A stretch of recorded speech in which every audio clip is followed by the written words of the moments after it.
یا ایہا اے الناسو لوگو اعبدو عبادت کرو ربکم اپنے رب کی الذی جس نے خلقکم پیدا کیا تمہیں والذین اور انہیں جو من قبلکم تم سے پہلے تھے لعلکم تاکہ تم تتقون تم بچ جاؤ.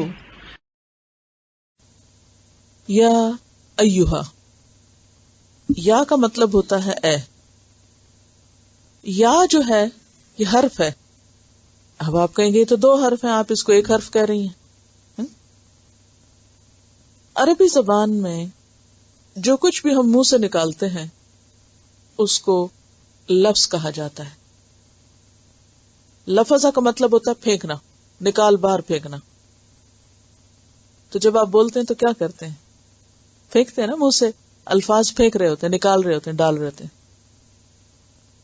عربی میں کہا جاتا ہے لفظ البحر السمک، کہ سمندر نے مچھلی باہر پھینک دی.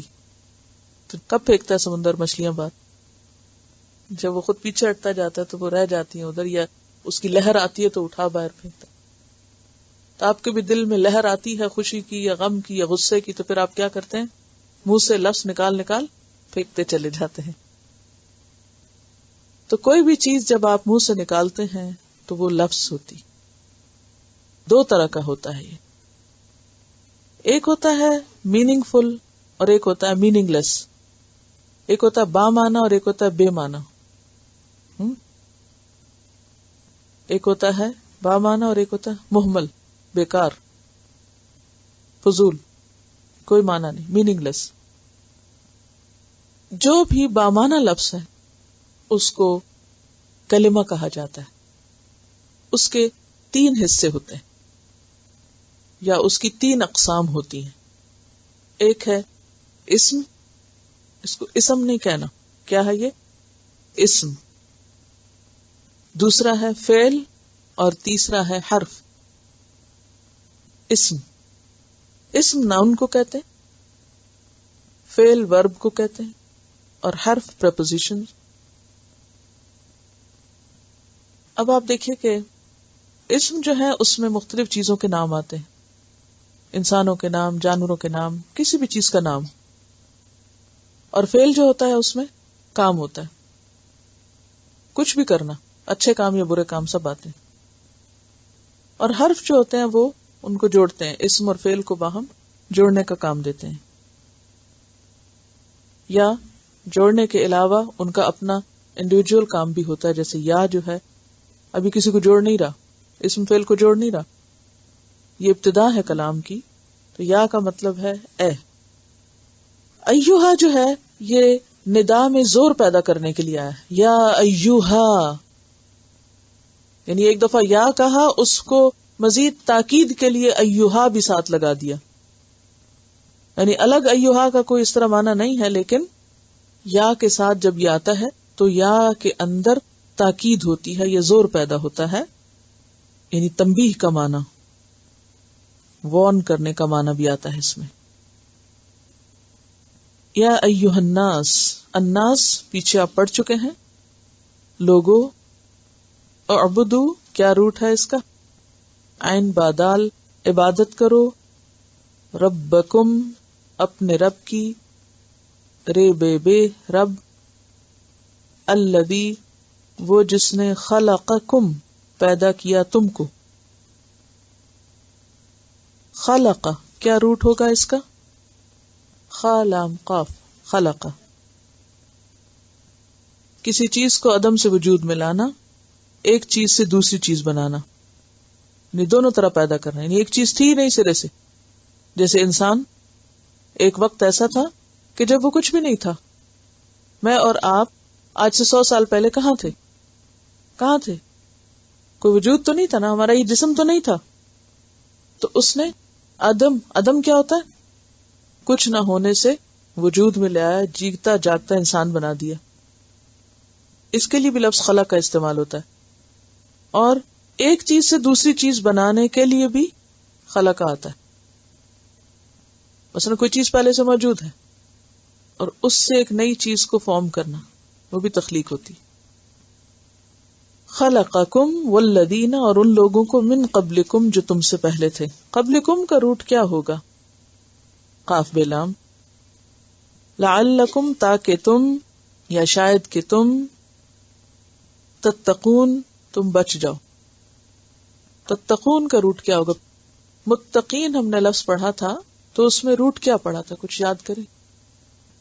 حرف علت ہے اس میں بیسیکلی، اس لیے وہ آپ کو ہڈن ہے، وہ نظر نہیں آ رہا تو مشکل ہو رہی ہے. اس کا روٹ ہے واو قاف یہ. وقایا کا مطلب ہوتا ہے بچانا، بچنا. وقایا پرہیز کے لیے ہوتا ہے. تو لعلکم تاکہ تم، تتقون تم بچ جاؤ. واو قاف یہ اس کا روٹ ہے.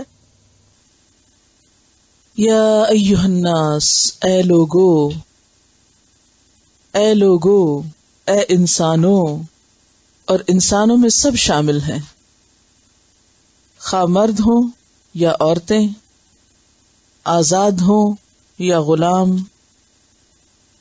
ہر قوم، ہر رنگ، ہر نسل، ہر شکل، ہر زمانے اور ہر مکان کا شخص، کوئی کہیں سے بھی تعلق رکھتا ہو. سب کو خطاب ہے، پوری انسانیت کو خطاب ہے.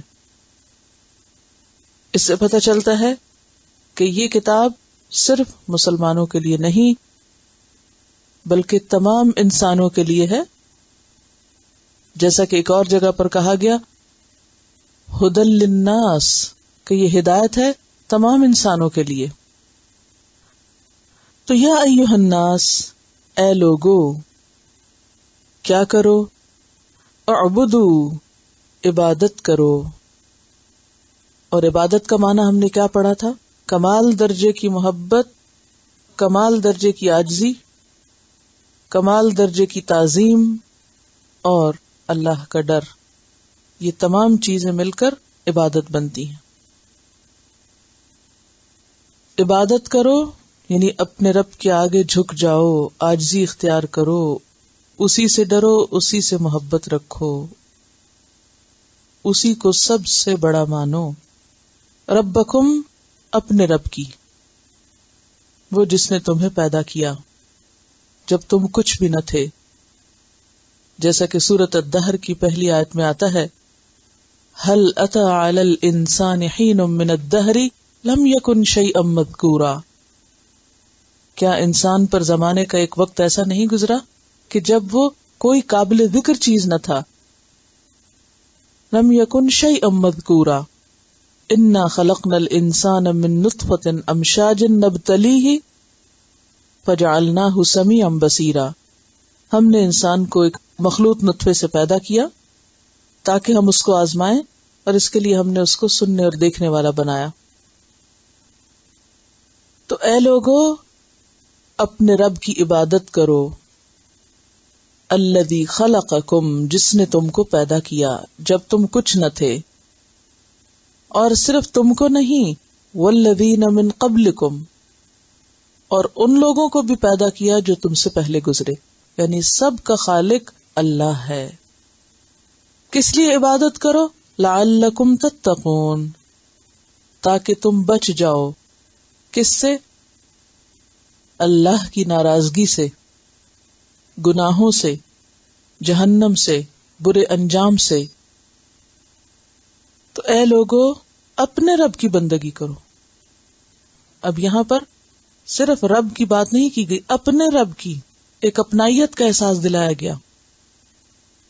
اور پہچان کس طرح کرائی گئی؟ وہ جس کی وجہ سے تم یہاں ہو آج، جس نے تم کو بنایا. اور وہ عبادت کے لائق ہے اس لیے کہ اس نے ان کو بھی بنایا جو تم سے پہلے تھے، جب کوئی نہ تھا، جب تم بھی نہ تھے.